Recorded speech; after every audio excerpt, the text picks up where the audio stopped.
আসসালামু আলাইকুম ভিউয়ার্স, সবাই কেমন আছেন? আশা করি সবাই ভালো আছেন।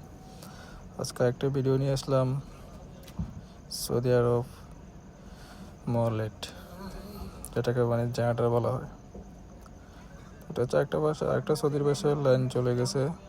তো আমাদের ডিউটি হচ্ছে যে নাইট ডিউটি, আমরা রাতে ডিউটি করি, ওই জন্য আসলে ভিডিওটা রাতেই করা হয় আমার। তো যাই হোক, তো এটা হচ্ছে যে কেবিন, এটা হচ্ছে এই দেশে এটাকে কেবিন বক্স বলা হয়। তো জেনারেটারে 4টা কেবল নামানো হয়েছে। এই 4টা কেবলের মাধ্যমে সৌদি বাসার লাইন দেওয়া হবে। মূলত এই বাসার লাইন চলে গেছে ঘন্টাখানিক হবে, কারেন্টের লাইন নাই, কারেন্টের লাইনের প্রবলেম। তো এই বাসার লাইনটা হচ্ছে হাওয়াই, মাটির নিচের লাইন। তো আমরা জেনারেটারটা স্টার্ট করে লাইন দিয়ে যাওয়ার পরে হাঁপুরিরা আসবে, যারা মাটির নিচের লাইনে যারা কাজ করে ওদেরকে হাঁপুরি বলা হয়। তো হাঁপুরিরা আসবে, হাঁপুরিরা এসে লাইন চেক করবে, দেখবে কেবল কোথায় খারাপ।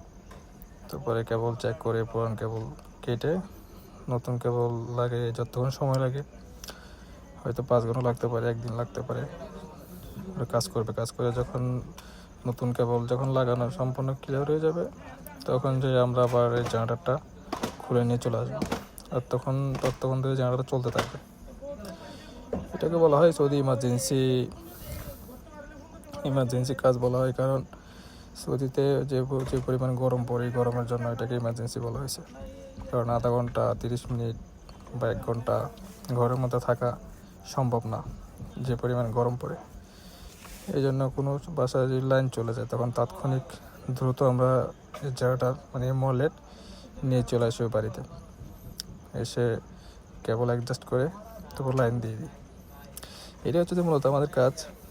তো আশা করি সবাই বুঝতে পারছেন। তো ভালো লাগলে একটা লাইক কমেন্ট করে দিবেন। সবাই ভালো থাকবেন। আল্লাহ হাফেজ।